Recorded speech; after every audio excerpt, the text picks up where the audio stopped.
Hi, this is Francis from Easel. Today I'm going to be talking about how to flip mill 3D designs. And this was a request that I had via a YouTube comment, and I wanted to kind of take some time to make a video about it and how to do it. And so this video is going to be broken up into two parts. The first part is how to set up the easel design itself, and then the second part is going to be about how to carve it and just some kind of tips to carving this type of design. And so I'm going to start by setting up the project and kind of talking through it. The first thing to mention is, the first thing I'm going to do is upload my 3D file. So I'm going to go here, import, I'm going to choose a file. I've got this one right here, and I'll open it. And so essentially, the first thing you're going to want to do is kind of confirm the size of your model. In this instance, specifically the size of your model on the z-axis. In this instance, my z-axis model size is 1.347, which is fine. I don't need to adjust that if I don't want to. But in this case, I'm going to adjust it to an inch just to make it a little bit easier on myself. Because essentially what we're going to do is, for flip milling, it's a very kind of simple process. But we need to kind of take some steps to achieve what we're going for. And what we're going to do is basically take our model, lower it so that it's split, so that since my model is an inch thick on the z-axis, I'm essentially going to split it in half. So I'm going to carve 0.5 and then 0.5 when I flip it. And to do that, I need to split it in my design. And so I can show you kind of what that looks like. Currently, the position is at 0, which means the base of my model is sitting at the bottom of my material, and it's going up an inch from there because my model is 1 inch thick. I'm instead going to take this Z position and do minus 0.5. And essentially, that's going to split my model in half using the base of my material, which is 0.5 inches thick, as the splitting point. And if I generate this toolpath, we'll see that it's only going to generate the parts that are above or inside the material. Anything else is not going to get generated. So that's the first thing we need to do. And my model was initially 1 inch point, like 1.347, something like that. You can adjust your material thickness to be a little bit thicker than that, and then just carve it down a little bit. That's fine too. So in this case, if I were to change it to like 0.6, I could then generate the toolpath and carve it.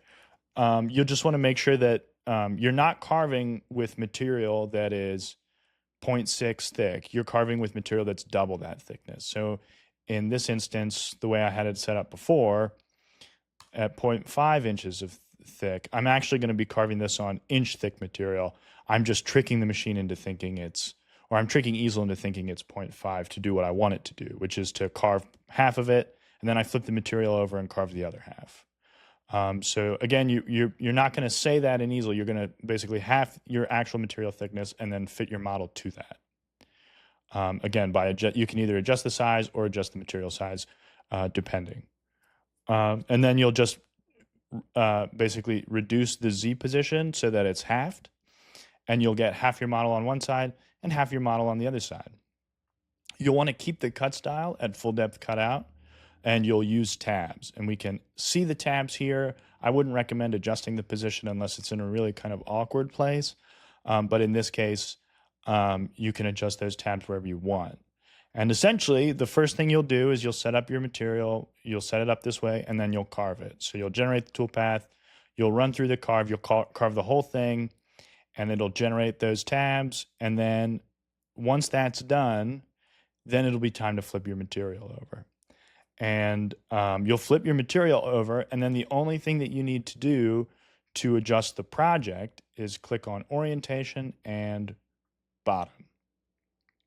And that's going to flip your material or your design over 180 degrees.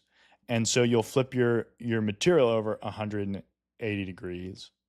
But it's going to flip it over. You won't flip it left to right. You'll flip it front to back. And we can take a look at that. We can see this ring here. If I move it to the top, ring's there. If I move it to the bottom, ring is there. So you want to make sure you're flipping your material the right way, and you can always adjust the orientation if you're confused. Just keep looking at it, and then you'll be able to figure out how to get there.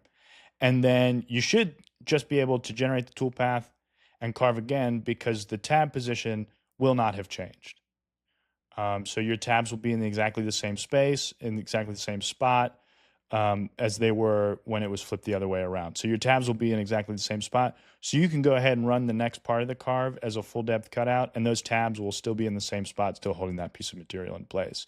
It's probably going to be a little delicate, but it should hold it in place while you do that. So that's essentially how you set up a 3D carve. Again, the main thing you want to do is basically split your model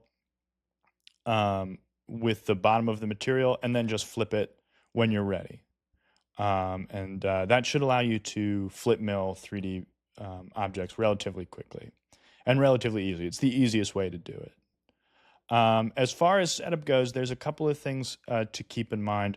The first is you want to make sure that your material stays in the same position after you flip it, or the orientation of it is the same, whether it is the right side up or the flipped side. And I think the best way to do that is by using something like this 90-degree fence. This is one I found on our Easel project gallery, but essentially this allows you to socket your material into a predetermined location, and then you can set up your XY0 to that predetermined location. This should eliminate a lot of issues with it offsetting or being offset in between the top part of the carve and the bottom part of the carve. And again, I found this one on our project gallery. You can search the project gallery for a different one that works better for you. I'll link this one in the video link so you can take a look at that. And then the only other thing to kind of talk about is kind of where your bit starts. And with that start point, once you home your machine, so once you set up the carve, the front part of the carve, you home your machine, you go through, you set the XY0, you start the carve.